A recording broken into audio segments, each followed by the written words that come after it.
আসসালামু আলাইকুম। অষ্টম শ্রেণীর গণিত তৃতীয় অধ্যায়ের প্রশ্ন নম্বর 13 এটাকে আমরা আজ সমাধান করব।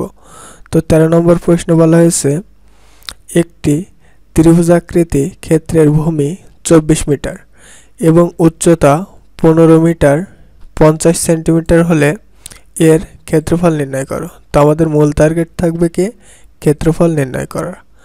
তো এখানে দেওয়া আছে ত্রিভুজাকৃতি ক্ষেত্রের ভূমি 24 মিটার এবং আরও দেওয়া রয়েছে উচ্চতা 15 মিটার 50 সেন্টিমিটার।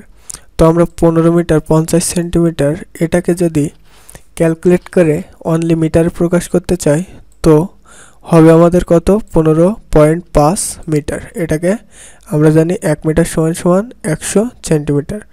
তো এটাকে ভাগ করলে 15.5 মিটার হবে। তো ত্রিভুজটির ক্ষেত্রফল আমরা জানি, ক্ষেত্রফল আমরা ক্যালকুলেট করি তাহলে হাফ আর 24।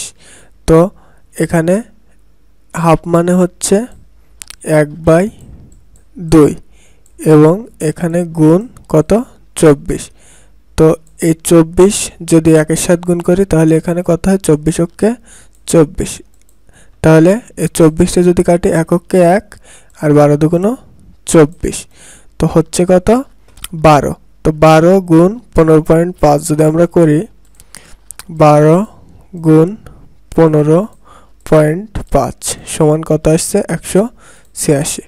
তো এই যে 186 বর্গমিটার। সুতরাং ক্ষেত্রটির ক্ষেত্রফল 186 বর্গমিটার। তো যদি ভিডিওটি ভালো লেগে থাকে অবশ্যই একটি লাইক এবং সুন্দর একটি কমেন্ট করার অনুরোধ রইল।